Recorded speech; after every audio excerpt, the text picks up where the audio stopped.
আপনি নেতার পিছনে আর কত ছুটবেন? আপনি নেতার পিছনে যত ছুটাছুটি করেছেন, নেতার পিছনে যত সময় দিচ্ছেন, আপনি যতবার নেতার নাম লইতেছেন, আপনি যতবার নেতার নাম উচ্চারণ করেছেন, আপনি যদি অতবার আল্লাহর নাম ধরতেন তাহলে মনে হয় আপনি এতদিন আল্লাহর ওলি হয়ে যেতেন। কথা বলেন ঠিক কিনা?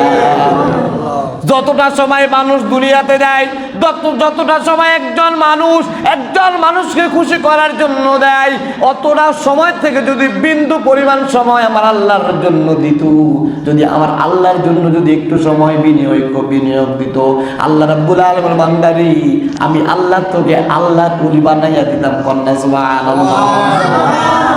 কথা বলেন ঠিক কিনা? এখন আমরা নেতার নাম বেশি জপি কিনা, নেতার পিছনে সময় দিই কিনা, দুনিয়ার মোহে পড়ি কিনা, সন্তান সন্তুষ্টির প্রতি সময় দিই কিনা, এই সন্তান সন্তুষ্টি যত কিছু রয়েছে আল্লাহ রাব্বুল আলামিন বলেন বান্দা কিয়ামতের দিন তোর নেতা, তোর সন্তান, তোর আওলাদ, তোর আহান, তোর পরিবার কোনটাই তোর কাজে আসবে না। কথা বলেন ঠিক কিনা? নেতা আসবে, স্ত্রী আসবে, মেয়ে আসবে, বাবা আসবে, কেউ কারো কাছে আসবে না, বরং সবাই ইয়া নাফসি করবি, সবাই সবার আমলটা নিয়ে দৌড়াদৌড়ি করবে। কথা বলেন ঠিক কিনা?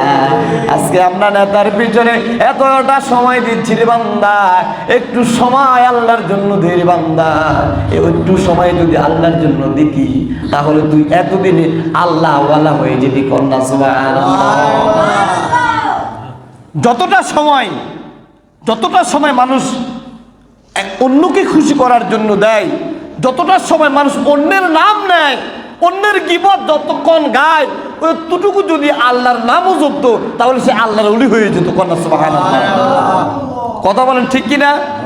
এখন মানুষ নেতার নাম নয় কিনা, পরের নিন্দা করে কিনা?